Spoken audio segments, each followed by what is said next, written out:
Alors, bon matin à chacun. Je suis heureux de vous accueillir dans l'espace de mon bureau encore aujourd'hui. Aujourd'hui, le dimanche 7 juin 2020. Aujourd'hui, ce message de la parole de Dieu est la deuxième partie du premier message sur la Sainte Seine du mois dernier qui s'intitulait « Se souvenir maintenant ». Donc, pour aujourd'hui, je vous invite pour commencer à lire avec moi ce passage de la parole de Dieu sur la Sainte Seine. On lit dans 1 Corinthiens, chapitre 11, dans les versets 23 à 32. « En effet, j'ai reçu du Seigneur ce que je vous ai transmis. Le Seigneur Jésus, la nuit où il a été arrêté, a pris du pain. Après avoir remercié Dieu, il l'a rompu et a dit, « Prenez, mangez, ceci est mon corps qui est rompu pour vous.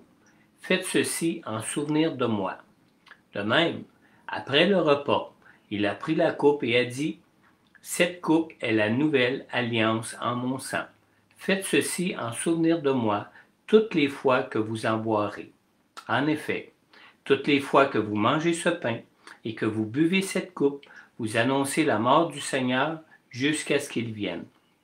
C'est pourquoi celui qui mange ce pain ou boit la coupe du Seigneur indignement sera coupable envers le corps et le sang du Seigneur. Que chacun donc s'examine lui-même et qu'ainsi il mange du pain et boive de la coupe, car celui qui mange et boit indignement, sans discerner le corps du Seigneur, mange et boit un jugement contre lui-même.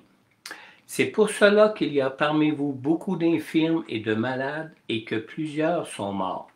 Si nous nous examinions nous-mêmes, nous ne serions pas jugés. Mais quand nous sommes jugés, c'est le Seigneur qui nous corrige afin que nous ne soyons pas condamnés avec le monde. Prenons le temps de prier quelques minutes. Seigneur, notre Dieu, merci pour ta parole encore ce matin, Seigneur.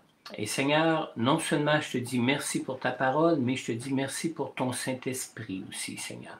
Je te prie même, Seigneur, que ton Saint-Esprit soit sur moi, afin que je puisse transmettre ce message, Seigneur Dieu, tel que tu l'as donné dans mon cœur, révélé à mon cœur, pour qu'il soit transmis maintenant, aujourd'hui, à ton Église, Seigneur. Je te prie aussi pour toutes les personnes qui vont écouter, entendre ce message, Seigneur. Que ton Saint-Esprit aussi soit sur eux.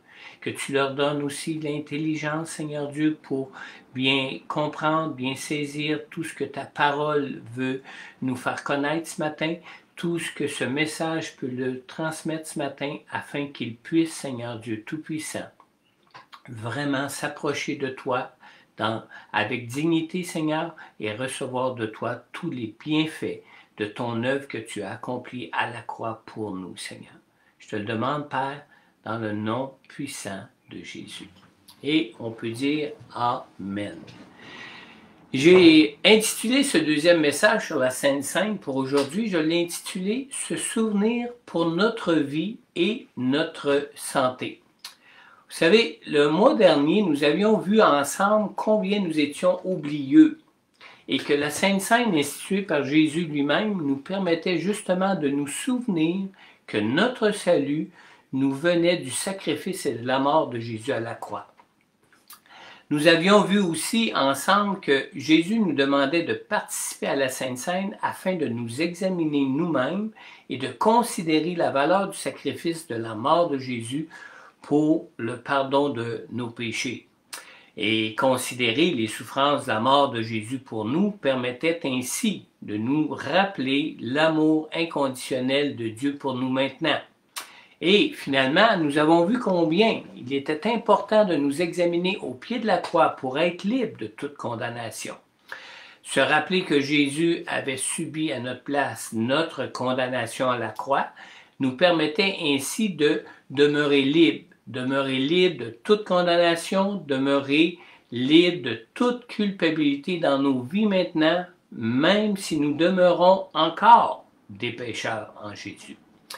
Alors ce matin, je vous invite à regarder avec moi un autre aspect de la Sainte Seine.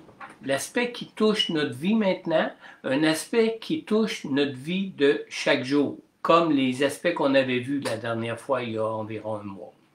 Alors, notre participation à la Sainte Seine, ou notre participation au repas du Seigneur, si on peut l'appeler ainsi aussi, peut avoir des impacts en ce qui concerne notre vie sur Terre et notre santé physique pour nous maintenant, aujourd'hui, dans nos vies. On vient de lire dans 1 Corinthiens 11, dans les versets 29 à 30, « Car celui qui mange et boit indignement, sans discerner le corps du Seigneur, mange et boit un jugement contre lui-même. C'est pour cela qu'il y a parmi vous beaucoup d'infirmes et de malades et que plusieurs sont morts. » Quand on regarde ça, on voit vraiment comment ça peut faire un impact présentement, actuellement, dans nos vies, au moment où on participe à la Sainte Seine. Se souvenir de ce que Jésus a fait pour nous à la croix peut faire un impact sur notre vie et aussi, comme on vient de le voir, sur notre santé physique de tous les jours.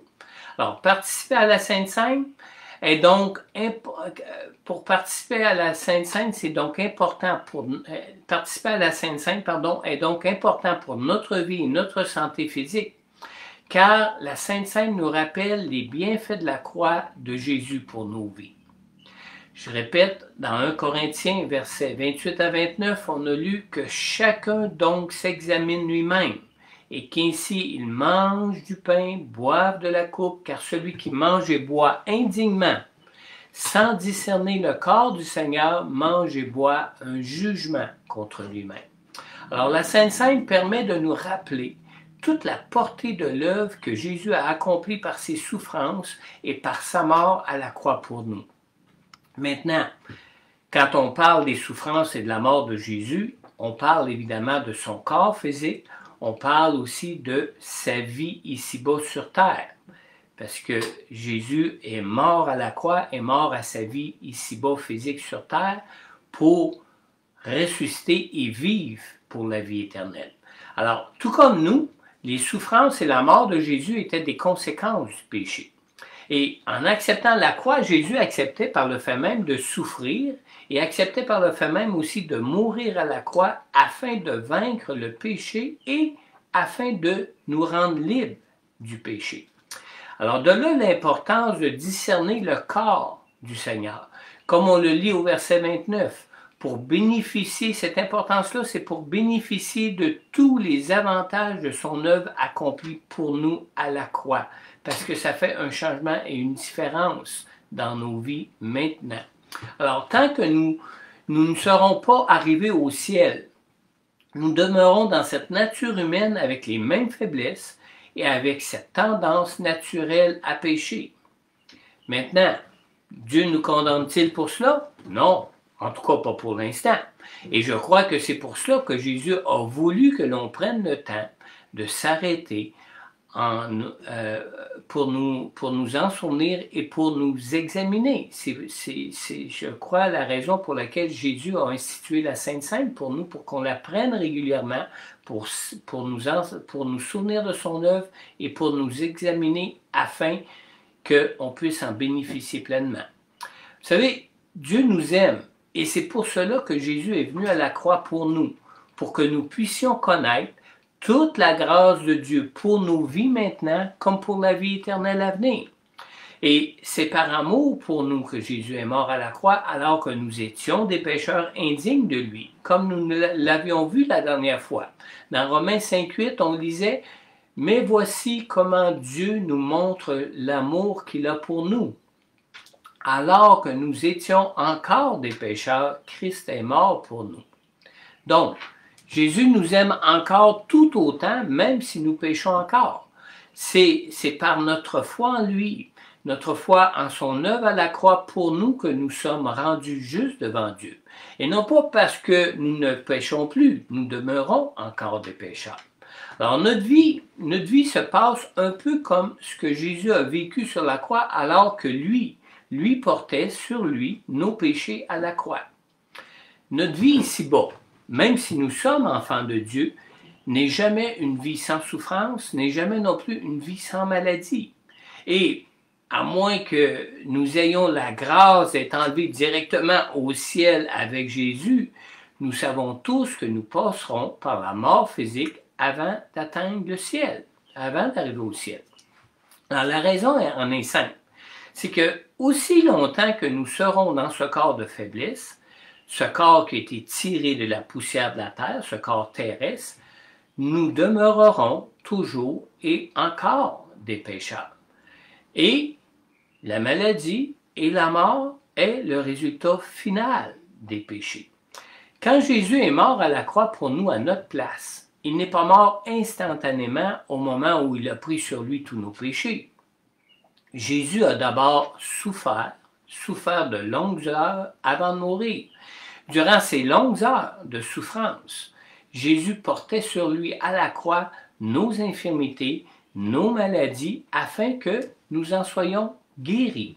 Maintenant, être guéri de nos infirmités et de nos maladies ne signifie pas que nous en avons terminé avec le péché. Il n'y a que la mort physique, la mort de notre corps qui peut mettre un terme final à nos péchés, comme ça a été le cas pour Jésus. Pour Jésus qui en a eu fini avec le péché sur la croix seulement au moment où il s'est écrié « Tout est accompli », et qu'à ce moment-là, il est mort. Alors, être en santé ne signifie pas que nous ne péchons plus. Et ça, il faut bien se rappeler de ça. Quelqu'un se rendait très souvent à l'urgence de l'hôpital pour se faire examiner sans même avoir aucun symptôme de maladie. Il courait se rendre à l'hôpital pour être guéri alors qu'il n'était pas du tout malade, qu'il n'avait même aucun symptôme de maladie.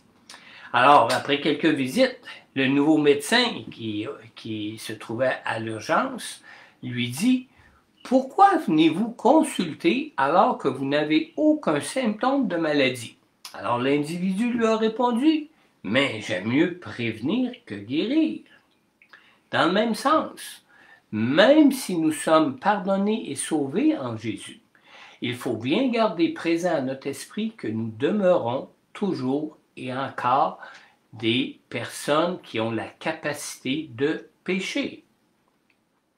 Et comme nous demeurons des pécheurs, il est important de s'approcher régulièrement de la table du Seigneur afin de nous rappeler les avantages de la croix pour nous qui croyons en Jésus et de nous examiner afin de confier au Seigneur chacune de nos faiblesses pour qu'elles soient vaincues pour nous dans nos vies.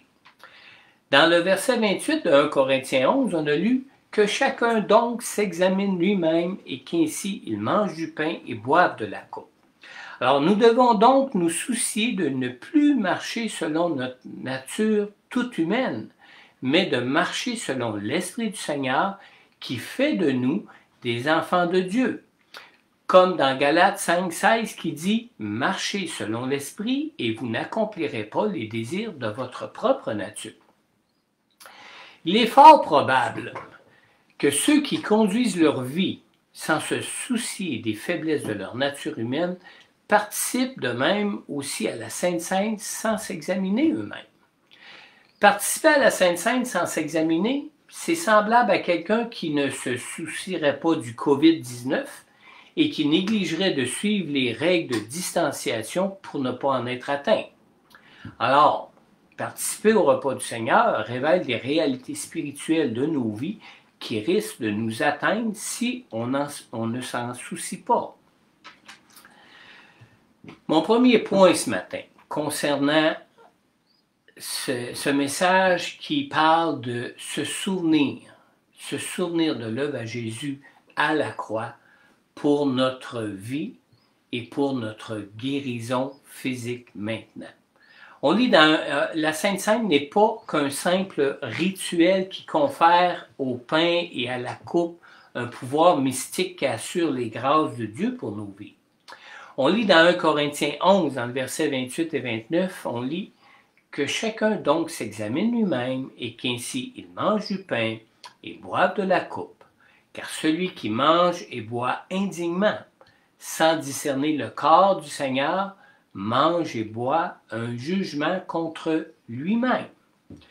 La Sainte Seine engage la participation de trois choses en nous. Premièrement, la participation de notre conscience, puis de nos sentiments, et finalement, la participation de notre volonté. S'approcher de la table du Seigneur engage donc une entière implication de la part du croyant. Ce n'est pas une participation qui nous apporte les bienfaits de Dieu comme si c'était la simple responsabilité de Dieu. Non, ça nous rend nous-mêmes responsables et ça nous implique dans une pleine participation en tant que croyants. Premièrement, nous devons faire un examen de conscience. Deuxièmement, nous devons examiner notre propre amour pour Dieu. Et finalement, ça nous amène à nous résoudre à une volonté ferme à vouloir vivre pour le Seigneur et non pas nous laisser ou nous abandonner ou nous livrer à nos faiblesses pour nos péchés. C'est en se rappelant la croix qu'on peut examiner nos cœurs et voir si nous vivons en toute conscience, en toute bonne conscience devant Dieu. Les grâces de Dieu qui nous ont été acquises à la croix ne nous sont pas attribuées d'une façon automatique, comme on peut le voir ainsi. Dans le verset 29 de 1 Corinthiens 11, on lit « Car celui qui mange et boit indignement sans discerner le corps du Seigneur mange et boit un jugement contre lui-même. » Alors, on lit ici qu'il y a une disposition de cœur qui est prescrite pour bénéficier des avantages de la croix. Nous devons le faire dignement, comme ça nous est dit ici, et cela exige aussi la deuxième chose, de discerner le corps du Seigneur. Alors, notre participation à la table du Seigneur a un impact ainsi sur nos vies. Il est donc important de participer à la Sainte Seine de tout cœur, de bon cœur et avec un cœur qui est bien disposé face à Dieu. Dans 1 Corinthiens 11, versets 29 et 30, on lit « Car celui qui mange et boit indignement sans discerner le corps du Seigneur mange et boit un jugement contre lui-même. » Et le verset qui suit, le verset 30, dit « C'est pour cela qu'il y a parmi vous beaucoup d'infirmes et de malades et que plusieurs sont morts. » Il est important de préciser ceci ici. La Sainte Seine ne nous a pas été donnée. La Sainte Seine ne nous a pas été donnée pour nous condamner. Mais la Sainte Seine nous a été donnée pour nous libérer du péché. Le Seigneur ne nous a pas laissé la Sainte Seine pour nous appeler à la croix pour souffrir. Le Seigneur nous a laissé la Sainte Seine pour nous appeler à la croix pour notre délivrance. C'est en se rappelant les souffrances et la mort de Jésus à la croix que nous pouvons nous tenir en garde contre le péché et en garde non seulement contre le péché lui-même, mais contre les conséquences du péché qui nous causent ces souffrances et ces maladies. La participation au repas du Seigneur, c'est une grâce de Dieu qui fait partie du message de l'Évangile dans le cadre même de la nouvelle alliance en Jésus. Quand nous sommes venus à Jésus après avoir entendu le message de l'Évangile, ce n'est pas à la souffrance et à la mort que le message de l'Évangile nous invitait. Le message de l'Évangile ne nous a pas invités à la croix. L'œuvre de Jésus n'est pas de nous ramener sous la condamnation. Jésus est venu pour que nous ayons la vie et pour que nous ayons la vie même en abondance. Ce n'est pas à nous de souffrir à la croix. Celui qui est allé à la croix pour que nous soyons pardonnés et sauvés et pour que nous soyons délivrés et guéris, c'est Jésus. Alors, l'Évangile invite donc à la grâce de Dieu qui est accordée en Jésus à cause des souffrances et de la mort que lui, qui est lui-même, a subi pour sauver des pécheurs, pour nous sauver, nous qui sommes des pécheurs. Mais maintenant que nous croyons en Jésus, une fois que nous devenons enfants de Dieu, notre participation à la Sainte Seine est un moyen qui nous permet d'être gardés au bénéfice, vraiment au privilège de toutes les grâces de Dieu pour nous qui nous sont offertes en Jésus. Pour un enfant de Dieu, s'approcher de la table du Seigneur n'est pas une menace. On ne s'approche pas de la table du Seigneur comme les pécheurs qui meurent sans Jésus et qui devront un jour paraître devant le trône de Dieu pour être condamnés. Ils devront s'approcher du trône de Dieu pour leur condamnation.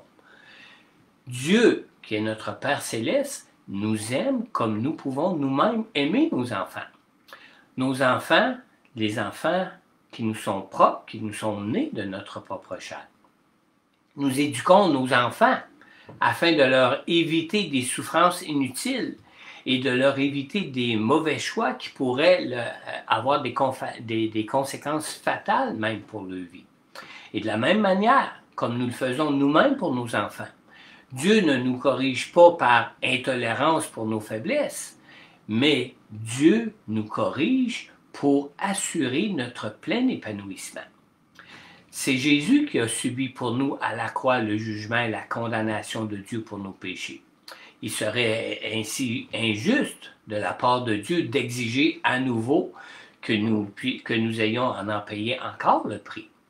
On peut être porté à douter que ce Dieu d'amour qui nous a été manifesté à travers Jésus à la croix puisse permettre que ses enfants souffrent encore des conséquences du péché. On lit dans Hébreux chapitre 12 au verset 4 et 7 qui nous fait bien comprendre ce que ça signifie pour nous de pouvoir retomber sous le jugement de Dieu. Dans Hébreux chapitre 12, dans les versets 4 à 7, la parole de Dieu nous dit ici « Vous n'avez pas encore résisté jusqu'au sang dans votre combat contre le péché. Et vous avez oublié l'encouragement qui vous est adressé comme à des fils. Mon fils, ne méprise pas la correction du Seigneur et ne perds pas courage lorsqu'il te reprend. En effet, le Seigneur corrige celui qu'il aime et il punit tous ceux qu'il reconnaît comme ses fils. Supportez donc la correction. C'est comme des fils que Dieu vous traite. Quel est le fils qu'un père ne corrige pas? Alors, on voit clairement que si Dieu nous livre à nouveau aux conséquences de nos péchés, ce n'est pas pour nous en condamner, mais c'est plutôt pour nous corriger afin que nous puissions revenir et considérer en Jésus l'œuvre qu'il a accomplie à la croix pour nous, pour lui confier à nouveau nos vies et entièrement nos vies pour en être délivrés. Comme deuxième point, la Sainte Seine implique d'examiner plusieurs attitudes de notre cœur dans notre relation de foi avec Jésus.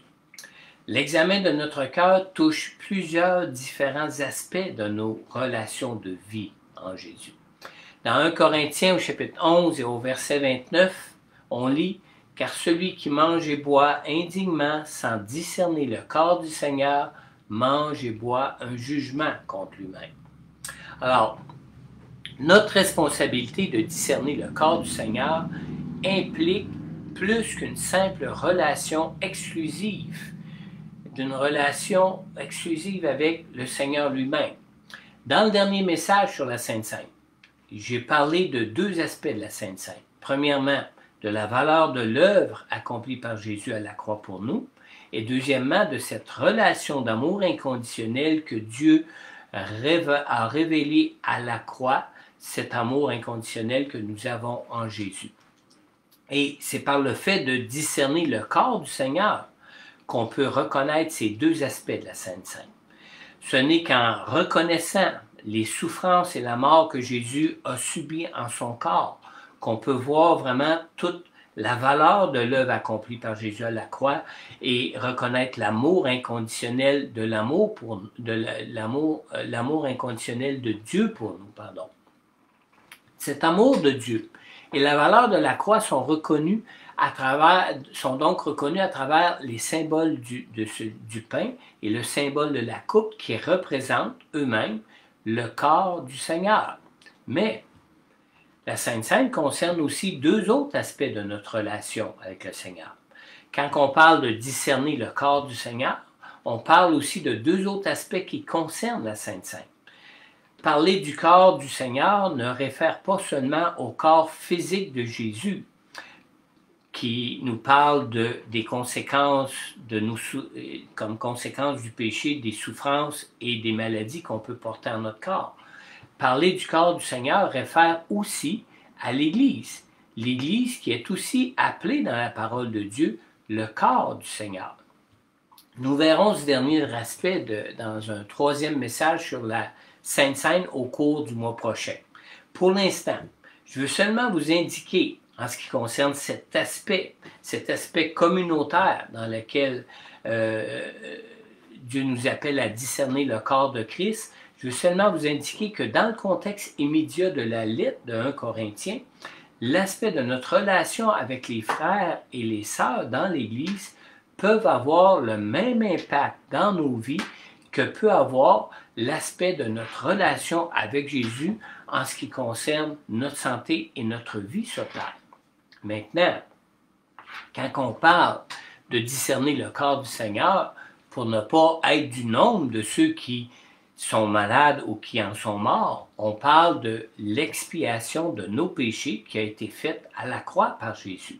Vous savez, la parole de Dieu nous dit dans Ésaïe 53 et au verset 5, « Mais lui, en parlant de la croix, il était blessé à cause de nos transgressions, brisé à cause de nos fautes. La punition qui nous donne la paix est tombée sur lui, et c'est par ses blessures que nous sommes guéris. » Alors, comme Jésus a payé par sa mort le prix pour notre pardon, pour notre réconciliation avec le Père Céleste, bien, de la même manière, Jésus a payé par ses souffrances à la croix le prix pour notre guérison, la guérison de nos maladies, et le prix pour pour nos infirmités.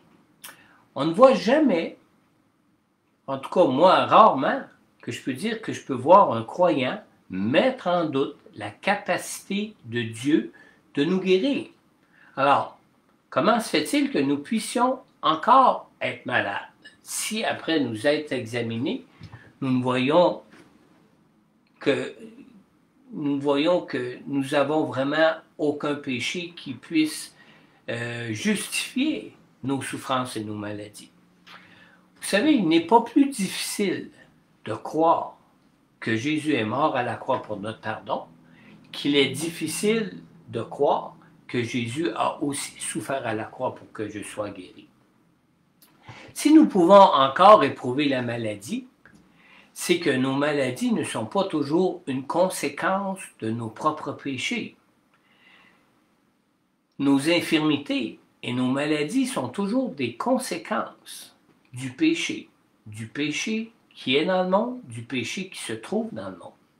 Mais pour nous, comme pour Jésus, qui a été une victime pour nos péchés, nous pouvons aussi être des victimes du péché dans le monde, du péché des autres, à moins de ne pas discerner le corps du Seigneur pour lui confier notre vie pour marcher selon l'Esprit. Là, à ce moment-là, c'est qu'on pourrait être vraiment porter nos maladies par manque de discernement de ce que Jésus a fait à la croix pour nous. La Sainte Seine a été instituée par Jésus pour être un privilège pour le croyant. Le Seigneur ne nous appelle pas à sa table pour faire peser sur nous la condamnation que nous pouvons mériter à cause de nos péchés. Le Seigneur nous invite à sa table, tout spécialement ceux qui sont aux prises avec le péché, pour les conduire à une pleine délivrance, pour les conduire dans la victoire, pour les rendre libres de leur faiblesse à leur péché. Pour un enfant de Dieu, s'approcher de la table du Seigneur n'est pas une menace, au contraire, c'est un privilège. On ne s'approche pas de la table du Seigneur comme les pécheurs impénitents qui devront paraître devant le trône de Dieu au jour du jugement dernier. Un enfant de Dieu ne s'approche pas de la table du Seigneur en santé, en pleine santé, avec la crainte de s'en retourner malade. À moins de mépriser la grâce de Dieu qui nous est offerte en Jésus, un enfant de Dieu, même qui s'approcherait de la table du Seigneur comme déjà malade, a le privilège de s'approcher de cette table du Seigneur pour s'en retourner guéri, pour s'en retourner être en santé. Aussi simplement que ça. Si on reconnaît réellement que Jésus a aussi, à la croix, non seulement payé le prix pour notre pardon, pour notre salut, mais aussi payé le prix pour notre guérison et pour nos infirmités.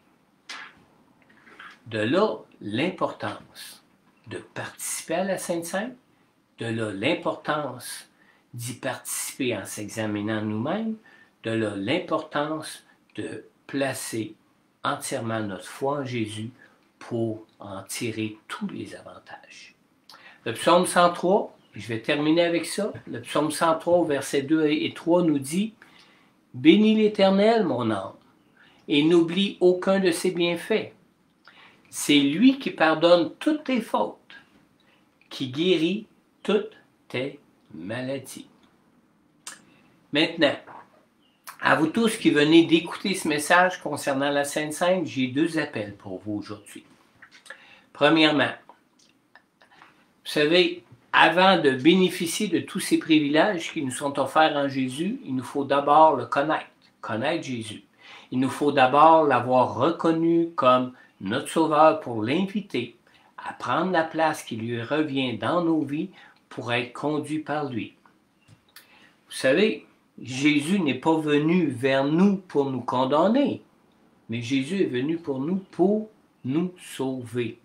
On lit à cet effet dans Jean au chapitre 3 et au verset 17, « Dieu, en effet, n'a pas envoyé son Fils dans le monde pour juger le monde, mais pour que le monde soit sauvé par lui. » Alors, pour connaître Jésus comme ton sauveur, il est nécessaire que tu crois en lui. Il est nécessaire que tu l'invites à venir dans ta vie, à venir dans ton cœur.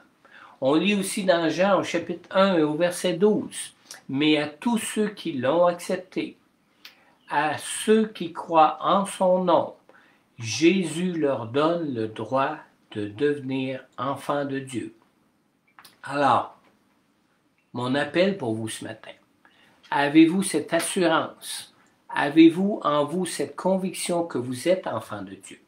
Si vous n'avez pas cette assurance, je veux vous inviter maintenant à faire cette prière au Seigneur pour lui confier votre vie.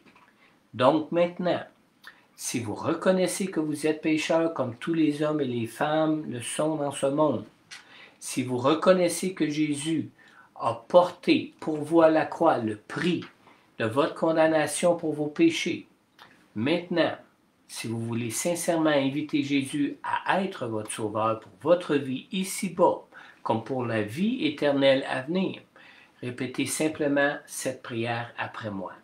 Je vous invite à fermer vos yeux et à répéter cette prière. Père céleste, je crois en ton amour, en l'amour de Jésus qui a souffert et qui est mort à la croix pour moi. Je reconnais que je suis pécheur. Je reconnais que je ne peux me racheter moi-même de mes péchés pour être libre de toute condamnation. Je reconnais que je ne peux de moi-même me sauver de la mort et ressusciter à la vie éternelle pour être avec toi dans ton royaume. Adressez-vous maintenant personnellement, directement à Jésus, notre Sauveur. Jésus, je t'ouvre maintenant mon cœur. Je te prie maintenant d'entrer dans mon cœur et de prendre la place qui te revient. Merci Jésus de ton œuvre à la croix qui me rend digne d'être enfant de Dieu, même si je demeure encore dans cette nature de pécheur maintenant. Jésus, je te prie donc maintenant de me oindre de ton Saint-Esprit pour être conduit dans toute la délivrance pour mes péchés et pour être dirigé par toi dans tous les bienfaits que tu as pour moi dans ma vie. Et simplement, si vous êtes d'accord ou si vous avez prié cette prière avec moi en même temps que moi, simplement terminez en disant « Amen » qui mentionne votre accord avec cette prière. Deuxième chose comme appel ce matin. Je vais aussi maintenant m'adresser à ceux qui ont déjà, par le passé, adressé cette prière de repentance au Seigneur et qui connaissent déjà cette assurance par le Saint-Esprit d'être enfants de Dieu. On a lu dans Ésaïe 53:5 que ce verset disait « Jésus était blessé à cause de nos transgressions, brisé à cause de nos fautes. La punition qui nous donne la paix est tombée sur lui et c'est par ses blessures, que nous sommes guéris. » On a bien lu « La punition qui nous donne la paix est tombée sur lui. » Peut-être n'êtes-vous pas en paix avec Dieu dans vos vies maintenant. Peut-être êtes-vous éprouvé même par la maladie ou toute autre chose qui vous cause présentement des souffrances dans votre vie. Vous n'avez pas à porter ces souffrances. Vous n'avez pas à endurer cette maladie. Vous pouvez être en paix avec Dieu, car Jésus a déjà porté pour vous ces souffrances à la croix. Jésus a déjà porté votre maladie à la croix. Il vous suffit pour vous maintenant simplement de reconnaître la valeur de la croix de Jésus pour votre vie. Alors, si vous reconnaissez que vos souffrances ou votre maladie peuvent être une conséquence de vos propres péchés, confessez-les maintenant. Confessez-les au Seigneur.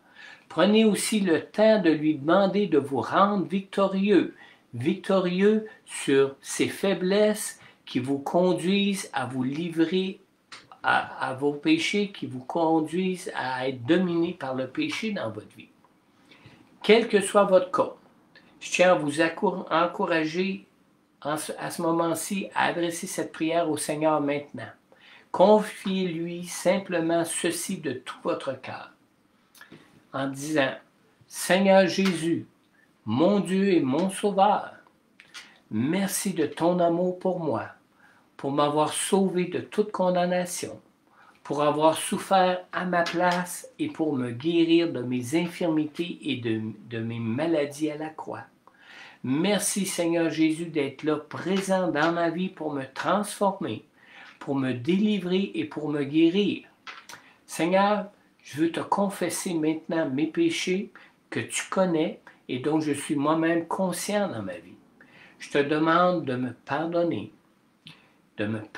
de ces péchés, de me purifier de tout péché et de venir maintenant prendre toute la place qui te revient dans mon cœur pour me conduire à devenir la nouvelle créature que tu me destines à être maintenant dans ma vie. Je te le demande, Dieu, dans le précieux nom de Jésus-Christ, Jésus, ton Fils. Amen. Si vous avez sincèrement adressé l'une de ces prières à Dieu de tout votre cœur, n'hésitez pas à me contacter pour me le partager. Je suis là pour vous assister dans votre marche, dans votre cheminement de vie, dans votre relation de foi que vous avez maintenant avec Dieu en Jésus-Christ. Vous pouvez me trouver en trouvant notre Église sur Facebook. Vous pouvez aussi prendre contact directement avec moi en visitant notre site web, en allant à l'adresse église-centrevie-abondante.org. Évidemment, église-centrevie-abondante tout ensemble.org. Vous pouvez aussi le faire en appelant au bureau de l'Église, en composant le 418-248-9292.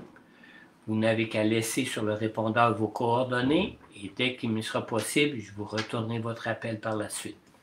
Par ailleurs, si peut-être vous désirez aussi soutenir financièrement notre Église dans notre appel d'annoncer la bonne nouvelle du salut de Dieu qui nous est offert en Jésus, vous pouvez le faire de 3 façons. Vous pouvez le faire sans frais en allant sur notre site internet de l'Église que je vous ai donné tantôt à www.église-centrevie-abondante-tout-ensemble.org. Sur la page d'accueil, vous trouverez un bouton en haut à droite de la page qui est indiqué « Faire un don ». Vous n'avez qu'à cliquer sur ce bouton et vous serez dirigé vers un formulaire à remplir pour effectuer votre don, un don au montant de votre choix. Deuxième façon, vous pouvez aussi donner sans frais par transfert bancaire en ligne. Il vous suffit de nous envoyer votre adresse courriel sur votre demande. Nous vous enverrons les coordonnées du compte bancaire de notre Église et la procédure à suivre pour pouvoir le faire. Et finalement, vous pouvez aussi donner en ligne en allant sur canadadon.org. Une fois sur ce site, vous inscrivez le nom de notre Église dans la barre de recherche pour bien identifier l'Église, notre Église, qui est Église Centre-Vie Abondante. Le nom de l'Église et l'adresse de notre Église vous apparaîtra à ce moment-là. Vous avez qu'à cliquer sur notre nom de l'Église et qui va être identifié à notre adresse ici à Montmagny où nous nous trouvons au Québec. Alors, merci d'avoir été là avec nous pour entendre ce partage de la parole de Dieu sur la Sainte Seine ou sur la communion, comme vous êtes habitué de l'appeler communément. Je vous donne rendez-vous la semaine prochaine pour être à nouveau à l'écoute de ce que le Seigneur, notre Dieu, veut nous faire connaître pour nos vies. Si vous n'avez pas encore pris le temps de louer et d'adorer le Seigneur, je vous invite à prendre le temps de le faire maintenant. Vous pouvez le faire avec le chant de cette vidéo de Odessa Kuhn, avec le chant Gloire et louange, le chant qui s'intitule Gloire et louange à l'agneau immolé qui vous est suggéré ou qui vous était suggéré avec cette prédication. Alors, je vous dis bonne semaine, soyez comblés en Jésus et à la semaine prochaine. Dieu vous garde, Dieu vous bénisse, que Dieu vous soulage de vos souffrances et que Dieu vous guérisse en Jésus. C'est notre privilège. Amen.